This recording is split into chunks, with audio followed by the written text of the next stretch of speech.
Hello class and welcome to this Super Mario World walkthrough right here on Video Games 101 by way of Let's Play with Briggins.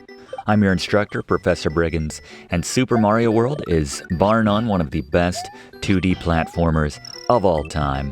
And with that in mind, we've put together one of our best classes of all time. Blaze and Gary have the items and boss guides, respectively, and I said this in our class on Super Metroid that Fluff had a record number of facts about that game. Well, he's almost doubled that number today with a ton of interesting facts about Super Mario World, Yoshi, the Koopas, and more. But before we go any further, let's talk difficulty of this game. On the one hand, there's a lot of stretches of very tricky platforming in this game, particularly if you want to explore every stage like we're going to. On the other hand, lives are plentiful, as we'll show, and save opportunities come regularly. With all that in mind, I'm going to give Super Mario World the just right difficulty of a 5 out of 10. On the frustration scale, this equates to throwing your controller across the room, probably on some of those later stages, but don't worry, we've got all the tips to get you through this game, the 100% completion, as it were, for this game. But before we get into the walkthrough, I mentioned this is going to be one of our best classes yet, and that just wouldn't be the case without a great guest. And since Mario won't take our calls anymore after our class on Super Mario Bros. 3, we've lined up another special guest for such a seminal game, Mario's co-star here in Super Mario World, Yoshi Koopas. Although you might know him by another name. It's Yoshi, everybody. Thanks for being here, Yoshi. So I just mentioned it, but what do you prefer to go by? Yoshi Koopas or Yoshi? Yoshi! I figured. So this is your second appearance on Video Games 101 after you stopped by for our class on Yoshi's Cookie for the NES. By the way, I again apologize on Fluff's behalf for his mistranslation back then. That cat's got a vendetta against Mario, and that was the wrong place to... Well, suffice to say, it was very unprofessional, so I'm sorry again, but incidentally, I've brushed up on my Yoshi a bit since then, so maybe you could tell us what it was like working on this, your debut both on the SNES or otherwise. Yoshi! Yoshi! He said it was fun, everybody. Well, Yoshi, this is a bit of a long game, so we're going to get into the Super Mario World walkthrough now, if you don't mind. So, thank you so much for being here. Yoshi! Oh, what's that? You want to sing us a little song? Yoshi! Okay, yeah, please. That'd be great.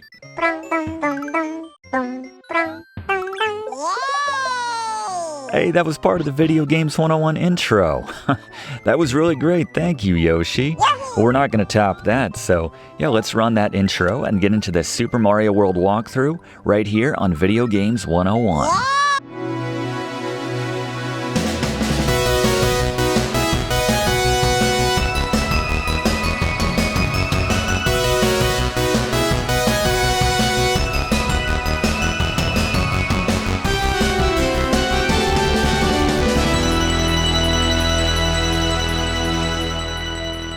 Alright, let's begin a new game here in Super Mario World. Again, big thanks to Yoshi for joining us for that intro. That was a big surprise, that song he pulled out there. That was great, so thank you again to him as we get some context. Once again, updating the trope list as our ultimate goal is to rescue Princess Toadstool. Seriously, we gotta lock her up, or not in like a weird way, but just, I feel like it happens a lot as we take a look at the controls for Super Mario World. You can see Y and B are the main buttons of concern, allowing us to run and jump respectively, and a lot of other commands tied to those.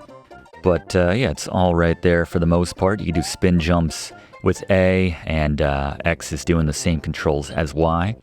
As we take a look now at the Briggs notes for this Super Mario World walkthrough here on Video Games 101. Speaking of Y, make sure you're always holding that down so that you're always running ABR, the first Briggs note, as you have a lot more control over Mario. He's a lot more responsive when you're holding down that run button. Always have a cape feather, that's number 2, plus a backup in that item slot at the top. And then follow this guide for all the secrets. Again, we are going to be covering the 100% completion for this game, which essentially means getting every single exit in this game, every level. And as we spin jump and duck down into this pipe, let's get an overview of some of the early items with Blaze.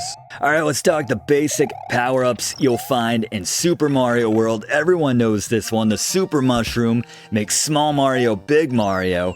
You can get big and take that hit without dying when you have this. Secondly, the Fire Flower allows you to shoot fireballs, killing a lot of enemies you wouldn't normally be able to take down or even jump on the heads of. Next, probably my item of the game, even though it's just a basic item, the Cape Feather. You can fly with this, you can twirl to hit certain enemies. I love the ability to float down when you're holding that jump button with this Cape Feather when you have it. Always good to have one of these, hence the Briggs notes mentioning it.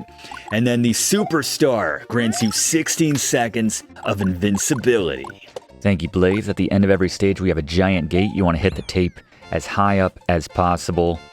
You can get up to 40 of, the manual refers to them as gold stars. They look like red stars to me, but get 100 and you get to play a mini game, which we'll cover a little bit later. I want to mention on that first stage, if you have a Cape Feather and you fly above the checkpoint, you'll find some clouds where you can grab yourself a moon, which, not to step on Blaze's toes, but earns you 3 extra lives, so just wanted to mention that.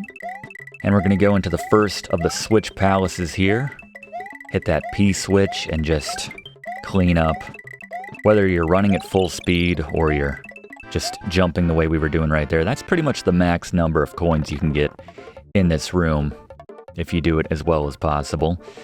But then move on through the pipe into this next room, hit the giant yellow switch, and now all of the blank traced out yellow switches are filled in with actual yellow switches. This will be useful as we progress through the game to give us both platforms to stand on, as Mario just kind of tosses them out indiscriminately. Maybe the palace sends them out, but go ahead and save your progress there. Sometimes it'll also be power-ups we can hit and, get mushrooms and whatnot. Early in the stage, you can pick up a shell if you hold Y and you don't melt it. Hit 8 enemies in a row with it, you get yourself an extra life. And hit this block right here, and here's Yoshi. Kidnapped on stage 2. It's the effort that counts, right? And plenty of things Yoshi can eat on this stage. Blaze? Alright, let's talk the berries, and then we tagged on the wings as well. More things for Yoshi here. The red berry, eat 10 of these to get a super mushroom. 2 pink berries earns you a coin cloud, or creates a coin cloud. If you get all 10 coins the cloud leaves, this will get you a 1-up mushroom. Then we have the green berry, only available in one particular level, the last level actually, the last special hidden level, Funky. Adds 20 seconds onto your timer. And then the wings allows Yoshi to fly and turns him into a blue Yoshi when it is finished. Thank you, Blaze. It's going to be a while before we get one of those, but it's fun riding the Yoshi. Just tap that Y button to eat a number of enemies in this game. Can't eat all the enemies. There's our mushroom for eating 10 of those red berries.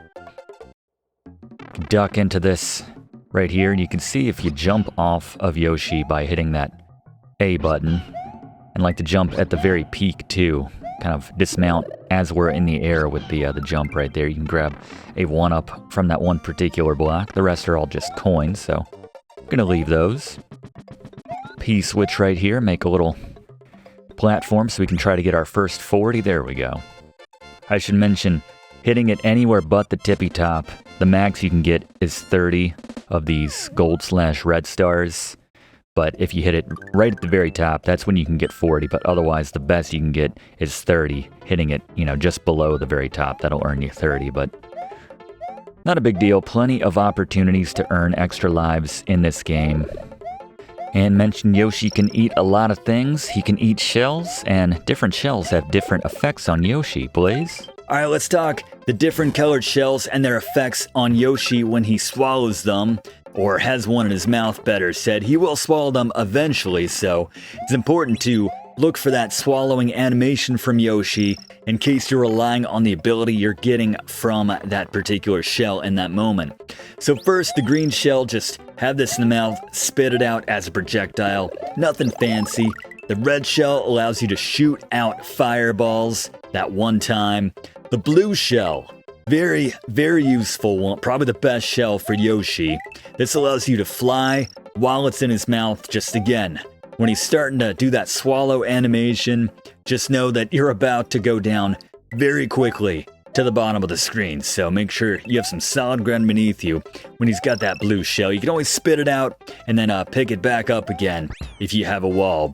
And lastly, the yellow shell allows you to stomp and kill nearby enemies when you touch down on the ground. Thank you, Blaze. I want to mention that green block with the star on it. If we had collected 30 coins before getting to that, we would have gotten a 1-up out of that. But there's a hidden 1-up early on here in Yoshi's Island 4. Jump off of that block and dismount off of Yoshi to get up here, run to the left, and then back to the right, and you'll trigger a mushroom, and there it drops. You gotta be quick, otherwise it'll drop into the water, but there it is. So we duck down into this pipe right here, and we run into our first Pokey. If you have a Yoshi and you get right up in front of the Pokey when you eat, you can see you can get multiple segments at once. You can even eat the entire thing, but you have to get very dangerously close. See if we can do it here. We'll jump, and there we go. Yeah, something about the physics just kind of glitches out, so we get all the segments at once. Heck of a digestive system that dinosaur has. There's a star in this block right here, so hit it and run through as many enemies as possible. Remember, on the 8th one, we'll get a 1-up, and then additional 1-ups after that. There we go. Get one more before it expires. There we go. And I think this will give us a little hint about the giant gates, but 29, you can see again, 30, best we could do unless we really hit the top right there, but we've got enough for our first mini game now that we've hit that 100 gold/red star mark. And the best way to do this is just get into a rhythm. I've found kind of hit it on the back side. Once you have the one that you want, you can see you can generally get the one that you want. In this case, stars. We'll get an extra life for every successful 3 in a row that we get, with a max opportunity of 8 as we're getting right here. As we're collecting, let's get our first Fluff fact about Super Mario World with Fluff. Super Mario World, also known as Super Mario World Super Mario Bros. 4 in Japan, is a 1990 platformer from Nintendo. As with virtually every Japanese Super Mario entry to that point, Super Mario series creator Shigeru Miyamoto and longtime collaborator and co-designer Takashi Tezuka oversaw the development of the first Super Mario title for the then brand new Super Nintendo Entertainment System. Designed to make the most of the Super Nintendo's capabilities and superior features over the Nintendo Entertainment System, this game feels very much like an expanded version of the NES's Super Mario Bros. 3, which is a pretty good premise for a game if you ask me. In addition to introducing a number of new items, enemies, and moves to the franchise, Super Mario World marked the debut of Mario's dino sidekick Yoshi.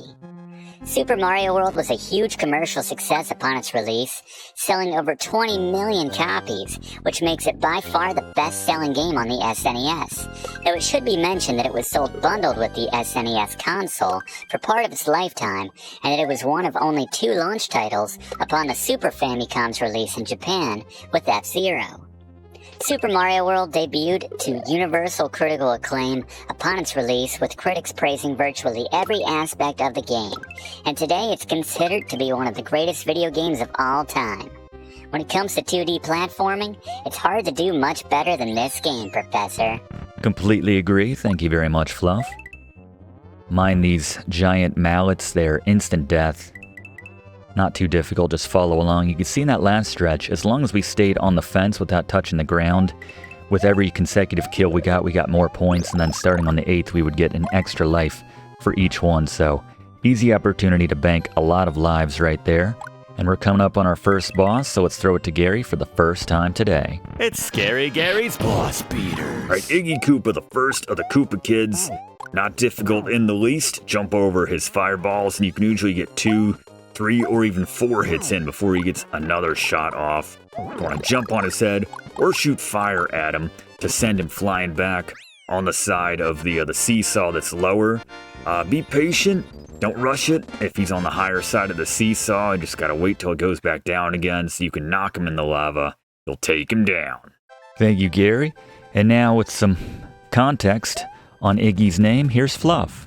Almost every single one of the Koopa Kids in the Western version of the Mario games is named after a pop culture or historically famous figure, beginning with Iggy Koopa, who is named after the famous musician Iggy Pop. Often referred to as the godfather of punk, Iggy Pop was the vocalist for the seminal proto-punk band The Stooges. Iggy Koopa is actually the first of more than half of the Koopa Kids who are named after musicians, and typically rock-leaning musicians at that. Thank you, Fluff. We're going to bring him back in a little bit later to cover where those names came from, a bit more and large, but jump on the backs of these Super Koopas that have their red and yellow alternating capes to make a cape feather appear. Let's bank an extra one here for our, well, don't make the mistake of doing a cape twirl like I just did, but we have our first of another type of minigame coming up in this pipe now, so let's get a little hack for it with Fluff. If you want to completely suck the sense of chance, not to mention fun, out of this minigame for the sake of 5 extra lives, use a cape spin with a shallow jump on the left-hand side of each box as you work left to right to guarantee they always come up as a green circle. While I personally have no problems cheating at this minigame, there are far better, by which I mean far faster ways to earn 1-ups, as we'll cover moving forward. Yes, there certainly are, and yes, we certainly will. Thank you, Fluff. You can see it's pretty reliable, and then the second you try going away from that, doesn't work on the right side, doesn't work at the top, so let's duck down in this pipe now. And this is a good chance to get some experience with the cape feather, so holding Y to run at full speed, and then jumping, holding that B button, launches you into the air when you're at full speed for flight, and then just tap left on the D-pad when you start to come back down, when you dip, to get that pull back up again, and just get into a nice rhythm. But yeah, nice little stretch where you can grab some coins and figure out the mechanic right there, but going back to that Briggs note, having the cape feather and the backup, this game's just so much easier when you can float down just by holding that B button, holding Y and B so you can quickly float left and right, and staggering that drop speed. As you can see, we have a hidden vine right there in that block. Grab a dragon coin. We'll have Blaze come back in and talk about some of the other items in a little bit, but you can use the cape spin on those charge and chucks. You can use Yoshi to swallow up the volcano lotus plants there. I guess those were pitching chucks, technically. Get a 1-up from those dragon coins. We don't have the block for the green switch yet, so the green blocks have not been revealed.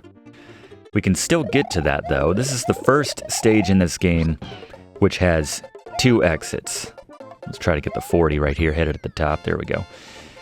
Yeah, the 2 different exits. A lot of stages, you'll see if they are marked with a red dot instead of a gold dot on the map, like this first Donut Plains stage was right here, and this next one in Donut Plains 2. If it's red, that indicates that there is a secret exit. So, in the interest of revealing every single exit in this game, or hitting every single exit, which is part of that completion for this game, we're going to re-enter this stage, and once you've already played through it, do one of my favorite things in this game, which is just flying over entire levels, beating them within seconds just by using the cape feather and maintaining a nice rhythm right here, flying above all the obstacles. And here is our first secret exit here in Super Mario World. Put that key in the hole, and we have our first water level here. And a tip for the water levels, here's Fluff. Here's a simple tip to make the swimming levels a whole lot more manageable, Professor. Hold down while swimming to minimize your propulsion up, which allows you to keep a steady line, making it ideal for swimming just above the bottom of the screen, or threading through tight windows where you have enemies simultaneously above and below you.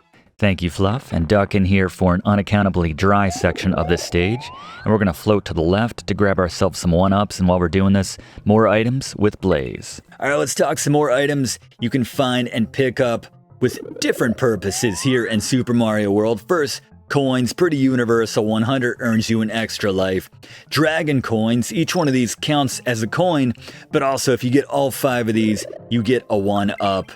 Some stages have more than 5, so you can potentially get more lives out of that, so keep that in mind. The key, certain stages have more than 1 exit. If you can find the key, put this in the keyhole to get the hidden exit and access other levels you wouldn't otherwise be able to access. And then the P balloon allows you to float for roughly 16 seconds, very slowly, but a few levels make use of this item, but there you go. A few more items here in Super Mario World.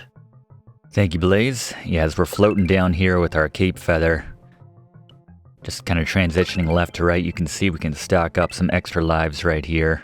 As long as we don't touch the ground, as I said, we always get an extra life. But here we are, we're only, 8 levels or so into this game, and we already have 49 lives. Not too shabby. Mind the Rip Van Fish, you get a little too close, he wakes up and will chase you, as long as you're within range. But yeah, that tip Fluff gave us earlier about holding down on the D-pad whenever you hit that B button to swim really is useful for kind of managing how high you go, just keeping that very low and much more manageable so you can keep that straight line for the most part. But yeah, hit that P switch where you can take it with you, but if you hit it, you generally have enough time to swim over here and get to this area before it runs out to get through those keys, which would otherwise be blocks, but pick up that key and unlock the secret exit for that stage.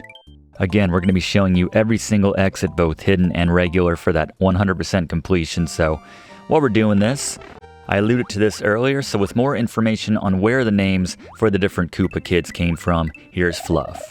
I explained the origin of the Koopa Kids' namesake so far, but I think it would help moving forward if I gave some context as to where the names actually came from. Former Nintendo employee Dave Brooks initially got a job at Nintendo of America in the late 80s after calling Nintendo's famous premium tip line of the day to himself get help with a game. Thinking after he got off the phone, man, that must be a cool job. He subsequently saw an ad to become a Nintendo gameplay counselor and got hired after a pretty basic interview in which he essentially promised that he had beaten some of Nintendo's most popular games of the time to suggest he had some level of skill. He soon parlayed that gig into a role as a product analyst at Nintendo, where one of his earliest responsibilities was to take the poorly translated Japanese text from Super Mario Bros. 3 and make it better for the English release. Note that this was in the days before dedicated localization departments were really a thing, which I think we can all believe, given some of the truly awful and oftentimes hilarious translations we've seen in many of the games we've covered here on Video Games 101. Anyway, part of that job was to come up with the English names for the Koopa Kids, so Brooks assigned the names based on the vibes he got from their appearances. Being a big fan of music between DJing and collecting records, even working at a Tower Records before coming to Nintendo, Brooks named most of them after musicians. Brooks left Nintendo in 1992, but more recently has worked in internet marketing for Bass Pro Shops. But his short time in Nintendo left an indelible mark on the Super Mario franchise. Thank you very much, Fluff. Yeah, that was actually one of the more interesting facts as far as I was concerned for this class, just because, I assumed there was this whole Nintendo brain trust as we continue on here into the Donut Secret House. There's a couple different exits for this one as well, we'll show you, but yeah, I assumed there were multiple Nintendo employees all getting together, debating this, coming up with, the best names and everything, and it was a much larger affair than it was. But no, it's just a guy who initially signed on with Nintendo as basically like a gameplay counselor, sort of an early version of what we're doing here on Video Games 101, and got promoted. Hit that P switch right there after you take out some of these coins to get the conventional exit right here. Even though it seems hidden, this is not the actual hidden exit, but still needed to do it regardless. Another mini game here, but yeah, just one guy got promoted, and amongst whatever other work they dumped on his desk, they just said, "Hey Dave, we want you to come up with names for all of the Koopa Kids, all these bosses in Super Mario Bros. 3. Just said, Iggy Pop, sure, go ahead, Iggy, that's a cool name. And it is a cool name. Under the Umbrella Tree fans, anyone? I don't know if anyone remembers that show. But I digress. Let's head back into the Donut Secret House. By the way, Dave Brooks spells his name very unconventionally, D-A-Y-V-V, so probably better said Dave V. Brooks. It's probably what he's going for, but just want to point out, before we get any letters, we're going to be pronouncing it Dave Brooks throughout the course of this class. for any subsequent mentions, but just know that we know. It's probably Dave E. Brooks, but let's just mention that. So the secret exit for the donut secret house here, we actually need to hit the P switch all the way out on the left side of the stage. And if you go through the door, you don't have to worry about the coins this time, right there on the conventional exit. But hit this P switch. If you go through that left door, it just loops. And actually, if you go through this door, which is not where we want to go ultimately, you get into this other area where you can hit that and control the movement of the coins.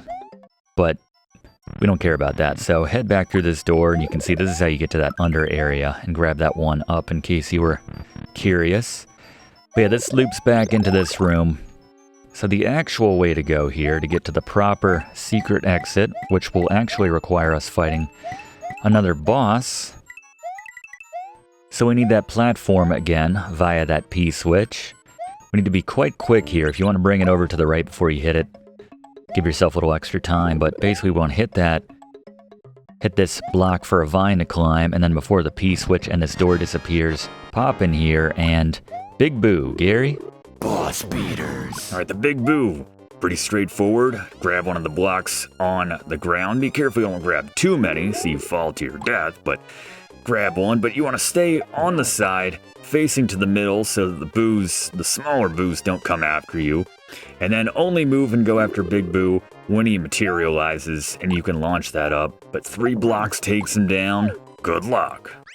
Yeah, you want to be efficient enough with those blue blocks that you're not pulling so many away from the floor that you start creating gaps for yourself. You don't want to get to the point where you're having to pull from that bottom section of the floor, as sometimes you can accidentally pick up the one that you're standing on and then just drop down to your death. So if you pop through here, we have Donut Secret 2, so we're just going to knock this out before we continue on with the remainder of Donut Plains. So in this stage, we have one of the few instances in this game where we can get consecutive superstars if we're fast enough. So to do this, hit this spring and climb the vine, and there's a superstar in this block. As soon as we grab it, we want to run to the right as quickly as possible, avoiding walls and anything which might slow us down. You can grab the dragon coins if you're precise, if you follow this exact track right here. Careful with your jumps right here. And then if you get to it in time, you just have to still have the star when you hit this block to make this one appear. You don't have to still have it when you grab it. But depending on how many enemies you hit while you have that superstar over the course of that kind of consecutive kill count that it creates, you can get at least 10 extra lives, if not more right there. So 68 lives for our current game overall, looking pretty good. And we're going to go back here, but just to show you where this leads. The Donut Secret 2, this leads you to Donut Plains, bit of a shortcut. Donut Plains 3, but again, we're going to try to go in order. So we're going to backtrack all the way back, seems like a lifetime ago now, to Donut Plains 2, which, as you can see from the red dot, signifies that there are 2 different exits on this stage, the normal and the hidden. And because we activated that yellow switch, pals, we can get this mushroom here. Not that we necessarily want it. In fact, I think it's going to be difficult to avoid as the ceiling gets a little tight right there. That's all right. And the fire flowers in this game, similar, I would say, to Mario 3, are overrated. Can't think of too many instances where a fire flower really helps you out in this game. It's just like in Super Mario 3, definitely playing second fiddle to the... Well, in that game it was the super leaf, but here, the cape feather. Much, much more useful. Don't have to worry about being crushed into the ceiling really anywhere here, just sometimes they try to squeeze you in these tight quarters so that the little bats can get a hit in on you. To get the secret exit, we're going to go through this pipe. And you don't need any special items for this. You just need to do a spin jump right through this. Be very careful not to hit the shell in here, but once you have it, jump and launch it up by holding up when you let go of that Y button right there. Kind of kick it up into the air and climb the vine, and there's your secret exit for Donut Plains 2. And this is how we access the Green Switch Palace. So before we beat Donut Plains 2 the conventional way, let's pop in here. If you do this just right... Nah, well, he's not supposed to grab it. We still kind of keep up and get an extra life out of that. There we go. Could have gotten a couple extra ones had that Koopa not picked up that shell, but that's alright. We're not really hurting for lives as we've reached 69.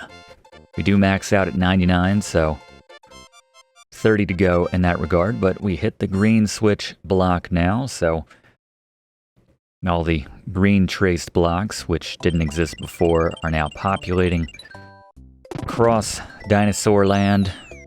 And as we head back to Donut Plains 2 to beat it the conventional way, let's get those last items with Blaze. Alright, the last few items to cover here in Super Mario World, we have two different P-switches. The conventional blue, which turns objects into coins, and vice versa. The gray P-switch, which turns enemies into gray coins. Get 7 of these, you get a 1-up. 8, you get another one. 9, and so on. And then we have the 1-up mushroom, and then the very rare, I love it just for this game, the 3-up moon introduced for this one. Look out for that. Lives won't be a problem in this game if you follow this guide, but there you go. The items, the final items here in Super Mario World. Good call, Blaze. Yeah, we're not hurting for lives in the least. Only problem with these auto-scrolling stages is we now have this green block right here, so we get ourselves an extra cape feather if we didn't have one. Yeah, they move awful slow. I don't like when we have to replay a level, but we're not in charge of the speed of pacing the stage, but that's all right. There's worse problems in the world. Suffice to say. Yeah, so this time we're just gonna carry on. And there's a little stretch here where the ceiling's gonna come down. There's a cape feather in here if you already have one. It's not going to crush us, the ceiling here, but it will make the ceiling a little bit lower, so... just makes it a little more difficult to avoid the buzzy beetles who are walking about there. Hang back here. The screen will slow down so much so that you can't progress this. You'll get crushed if you are on that yellow platform right there, so... give it some time. Makes you wonder who's in charge of the whole screen scrolling speed and everything. Doesn't even come up all the way that time. But finally, exit right here. If you hadn't gone through the secret exit, you'd taken the pipe back in that secret exit area, then that would have spat you out right there, but there you go. Come out the other side. Onto a stage where we have control over the pacing again, thankfully. A ghost house, actually. Make sure you have a cape feather before you head into this stage. We'll need it to access a very important secret exit. So we're going to go to the right here to kind of reset the ghost to the left, and then run back to the left and fly all the way to the left side of the screen to avoid getting hit. Might have to try this a few times, but once you're up here, just run all the way to the right. And then drop down. Trying again not to take damage here. You got some extra lives. They look like ghost mushrooms, but they work just as well. Guess you can only have 3 on the screen at once right there, but this is the secret exit. And arguably the most important in the game, because this allows access to the top secret area where we can top off our cape feathers. We can get fire flowers if we want them, and we can get Yoshi on demand now, so this always resets when we come here. And speaking of Yoshi, Fluff has a little hack we can use when we have him. Now that we've got a Yoshi, there's a little hack to recycle and get multiple uses out of your P-switches. The next time you see a P-switch while riding a Yoshi, jump on it, then quickly turn and eat it while it's flattened before it disappears. When you spit it out again, the P-switch will be restored to its unused state so that you can hop on it again to repeat the process. Yeah, it's a very tight window, but if you can pull it off, extra coins, yeah, just recycled P-switches right there, very nice. So anyway, going back through the Donut Ghost House again, there's a P-switch right there, speaking of P-switches. Yoshi's too afraid to come into the ghost houses, by the way, and the mansions, or Maybe you just can't fit through the door, whatever the explanation is.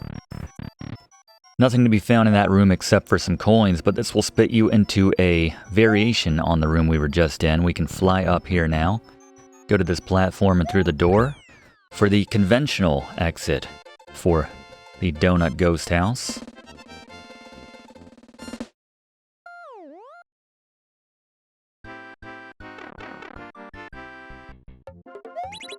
Another chance at some one-ups. Don't really care at this point. As I said, we've got some fantastic hacks coming up for grabbing even more extra lives, so why spoil it here in these mini-games? I'd skip them if I could. As we move on now to Donut Plains 3, I always get prompted to save after a fortress level or a ghost house, or a switch palace as well. Anytime you have a level where you have platforms, you have lots of pits, like this stage right here, this is where the cape feather really pays off. If we drop down there, we can hit that switch from below, that block, make a vine appear, and we can get a dragon coin up here in the clouds. If we hit this information block right here, you'll see that it's reminding us, as we covered in the controls, if you hold L and R, you can kind of get more of the screen to the right or left, whichever you prefer. I don't know why you would... You're generally moving left to right. I don't know why you would want less screen showing to the right, but hit these switches as shown to complete the loop and make sure that they don't lead to nowhere. There's another cape feather right there. Yeah, not a bad idea to give yourself a little more camera, I suppose. I don't know how you want to call that. A little more view to the right rather than to the left or center of the screen so you can kind of see what's coming. And again, if we got 30 coins from that block, we can earn ourselves a 1-up. Didn't even hit it that time. Maybe that's what I should start doing just to avoid the stars altogether. It's just not a good feeling when you don't get anything from that, you know? Even though it's gonna needlessly pad the Super Mario World walkthrough. Probably an extra minute and a half when all is said and done. Good idea to stop in here, top off your feathers at this point. Get yourself a Yoshi if you do not already have one. Again, the 2 blocks to the left are your fire flowers. If you come in with nothing, you might want to hit those first to get yourself a mushroom so that feathers will appear on those right 2 blocks. We're going to let that Koopa go into the shell so that it starts changing colors. One of the rare instances in this game of a color-changing shell, which gives us all of the abilities which Blaze covered earlier. So we have flames if we spit it out, we're stomping like a yellow shell, and we can fly as well. You can see as Yoshi swallows it right there. So you get roughly 18 seconds with that shell in Yoshi's mouth before he just kind of gags and just swallows the shell up outright. There's another hidden 1-up right here. You have to go around this block counterclockwise. We might have to be off of Yoshi to actually do it. So from the bottom, just kind of go around that way, and there you go. Just one of countless hidden little gems in this game, in this gem. Still want to show you where all the dragon coins are. Generally speaking, for most levels. Same in here. Drop into this pipe just so you can grab this dragon coin. And I suppose if you make good use of your cape feather without being on Yoshi to just stomp everything to death, then you could probably get some 1-ups from those red-shelled Koopa Troopas. I just like to burn them all up with Yoshi's ability right there when you have one in your mouth, but this is constantly changing even after you knock it out of the block, just so you know. So you can hit it as it's the feather to turn it into a star. We're going to fly right here, and you'll see right up here on this cloud, you got a 3-up moon, one of the rare ones in this game. Also note that if you hit one of the, what would be a Yoshi egg, when you already have a Yoshi, it just turns into a 1-up. Sorry, Yoshi. There'll be others. Hope that doesn't make me sound callous, class, but nice to not have to worry about any hidden exits there. You just have fun, blast right through it. If you just want to fly across the entire level, that's your prerogative. While you're flying, you can stop off and grab that 3 1-up moon. Speaking of flying, if you do it right from the start, if you have a cape feather, you can pop in there to do one of those matching bonus games, which Fluff gave you the hack for earlier, but we're going to skip that. Not like we're hurting on the lives right now at 85. Lots of thwomps and thwimps to maneuver here. Again, everything made easier with the cape feather. The dry bones just patrolling right there. No problem for us. We have one of the rare instances of a vertical scroll right here. Super Mario Bros. 2 style. At least the international version, the Doki Doki Panic, which we also did a class on here on Video Games 101. Careful not to get crushed by the blocks there as you're trying to grab, or the wall while you're trying to grab that block. Or right there, almost lost our first life actually. Should take my own advice. You can use the spring right here to grab some coins on the right side. But, yeah, there's no extra lives or anything there, so we're just going to keep going on to the left. You know, we'd show you if there were an extra life. Not right there. There is one coming up, however. Hit that second from the right block right there from below. And you'll see a one-off dry bones kind of patrolling this area. Grab yourself a hidden extra life with that hidden block right there and just keep climbing here. There's another hidden one-up over here on the in the right corner. Kind of jump, there it is. Just like that. Sort of like that. And still climbing, still climbing.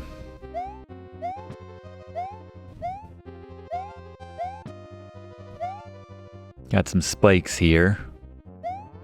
Thankfully that doesn't count as a crush when you just stand upright in that spot. And if you hit that green switch block earlier, then you have that tiny little platform there, but that wasn't good. That wasn't good either. And you know what? It's just a testament to how much faith we have in our resident boss expert, Gary. There's actually a power up here. I'm going to skip it as a sign of respect for our resident boss expert, Gary. Boss beaters. All right, Morton Koopa Jr. You want to jump on his head at the start of the battle, then retreat, go to the right side of the screen. He'll climb the wall on the left, and then when he's about in the middle, you want to run underneath him so he drops in the middle. Quickly repeat it by jumping on his head again. Repeat this one more time, you'll take him down. Thank you, Gary, and just like to build the drama here on Video Games 101. And there we go. And Morton Koopa Jr., how about that name, Fluff? Remember when I said more than half of the kids were named after musicians earlier? Well, Morton Koopa Jr. is one of 2 exceptions, as he's named after American tabloid talk show presenter Morton Downey Jr. And before you look it up, class, nope, Morton Downey bears no relation to Robert Downey Jr. Morton Downey Jr. is often credited as pioneering the trash TV format via his short-lived late 80s television program, The Morton Downey Jr. Show. Dave Brooks said he named this Koopa Kid as such because he looked like a loudmouth and thus reminded him of Morton Downey Jr. For what it's worth, Morton Koopa Jr. was often referred to as Big Mouth for how often he'd run his mouth until one of his siblings would shut him up in the Super Mario World cartoon, which had a short 13-episode run soon after the game's release. Good call, Fluff. Anyone remember that show, by the way? The Super Mario World cartoon show, not to be confused with the Super Mario Bros. 3 cartoon show, which came out a year or so earlier. Each game had their own dedicated cartoon, but yeah, leave a comment if you remember that one in particular. As we top off our supplies for this next stretch, Yoshi and Cape Feathers. Moving on. Thanks for watching, and don't forget to like and comment on this video, and click subscribe if you haven't already, as this seriously helps me to keep making great content for you.